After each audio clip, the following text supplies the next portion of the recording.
तारीख है 17 मई साल 2017। उत्तर प्रदेश के बहराइच जिले का कानून गोपुरा इलाके का एक सामान्य सा मोहल्ला।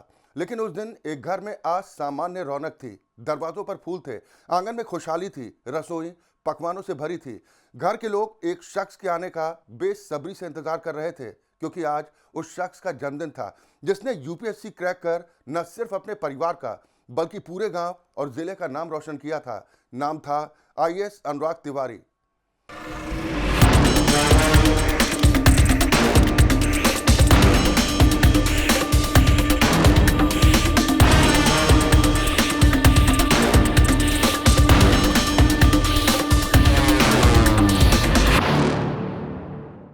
अनुराग का 36वां जन्मदिन था, लेकिन सुबह करीब 8 बजे इसी घर में एक फोन कॉल आती है। फोन उठते ही माहौल बदल जाता है। दूसरी तरफ से कहा जाता है कि आपके बेटे की लाश लखनऊ में एक सरकारी गेस्ट हाउस के बाहर सड़क किनारे पड़ी मिली।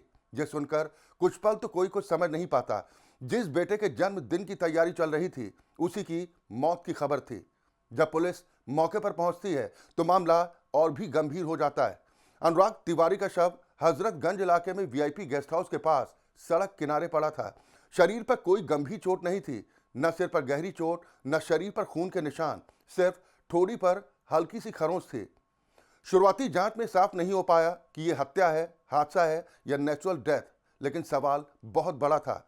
दोस्तों, कर्नाटक कैडर के एक आईएएस अधिकारी की मौत उत्तर प्रदेश की राजधानी लखनऊ में कैसे हो गई, वो भी यूपी विधानसभा से महज कुछ मीटर की दूरी पर। अनुराग तिवारी बहराइच के एक साधारण मिडिल क्लास परिवार से आते थे। उनके पिता बीएन तिवारी फिजिक्स के प्रोफेसर थे।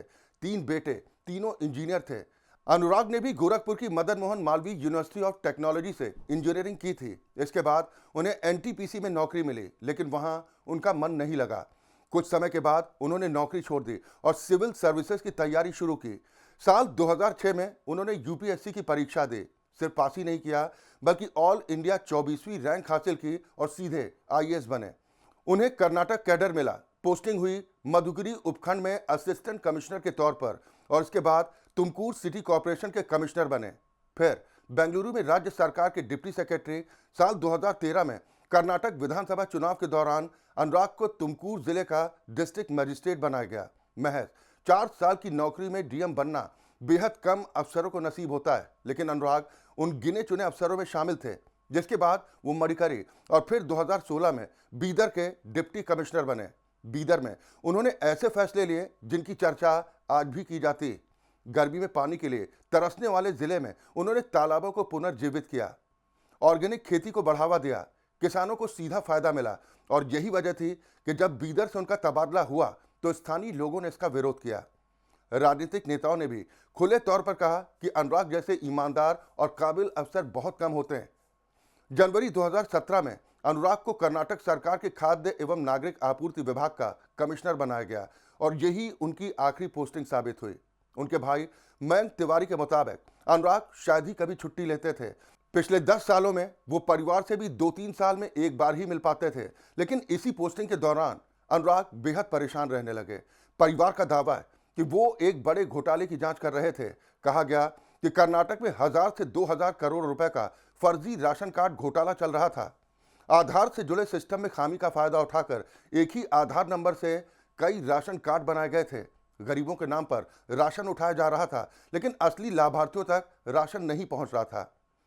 नव भारत डेमोक्रेटिक पार्टी के सचिव रोनाल्डो सोन्स ने भी दावा किया था कि इस घोटाले की शिकायतें सामने आ चुकी थीं, और आरटीआई के जवाब में सिस्टम में गड़बड़ी की बात भी स्वीकार की गई। मयंक तिवारी का कहना था कि अनुराग इस मामले में बड़े खुलासे करने वाले थे और इसे सीबीआई और पीएमओ तक ले जाने की तैयारी में थे।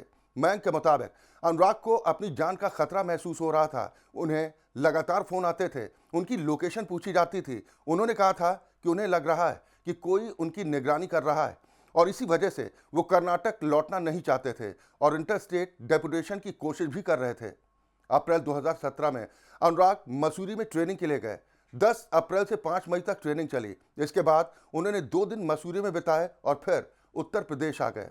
कहा गया कि उन्होंने छुट्टी के लिए आवेदन किया था, लेकिन वो औपचारिक रूप से स्वीकृत नहीं हुई। 16 मई 2017 को अनुराग लखनऊ में थे। वो हजरतगंज स्थित मीराबाई मार्ग के वीआईपी गेस्ट हाउस में ठहरे थे, जिसका कमरा नंबर था 19। उनके साथ उनके बैचमेट और दोस्त प्रभु नारायण सिंह थे, जो उस वक्त लखनऊ विकास प्राधिकरण के वाइस चेयरमैन थे। सीसीटीवी फुटेज में अनुराग और प्रभु नारायण सिंह को रात में एक रेस्टोरेंट जाते हुए देखा गया। दोनों ने साथ में खाना खाया और रात करीब 11 बजे गेस्ट हाउस लौट आए। रात करीब 2 बजे तक अनुराग अपने दोस्तों से मोबाइल पर चैट करते रहे। इसके बाद सुबह करीब 6 बजे पुलिस कंट्रोल रूम को सूचना मिलती है कि गेस्ट हाउस के पास एक व्यक्ति सड़क किनारे पड़ा है। पुलिस मौके पर पहुंचती है और अनुराग को सिविल अस्पताल ले जाया जाता है। डॉक्टर उन्हें मृत घोषित कर देते हैं। पुलिस का कहना था कि अनुराग सुबह टहलने निकले थे और अचानक उनकी तबीयत बिगड़ गई। पोस्टमार्टम रिपोर्ट में मौत की वजह एस्फिक्सिया यानी ऑक्सीजन की कमी बताई गई, लेकिन यह साफ नहीं किया जा सका कि ऑक्सीजन की कमी क्यों हुई। परिवार इस निष्कर्ष से संतुष्ट नहीं था। उनका कहना था कि अनुराग नियमित पावर योगा करते थे, पूरी तरह से फिट थे। ऐसे में अचानक हार्ट अटैक या नेचुरल डेथ की संभावना उन्हें बेहद कम लगती थी। मामला हाई प्रोफाइल होने की वजह से एसआईटी बनाई गई और इसके बाद सीबीआई जांच में उतरी। सीबीआई ने अनुराग के कमरे से लेकर उनके खाने पीने तक हर चीज की जांच की। 25 सिगरेट बट्स की जांच हुई। उनके दोस्त प्रभु नारायण सिंह से भी पूछताछ की गई, लेकिन हत्या या साजिश का कोई ठोस सबूत सामने नहीं आया।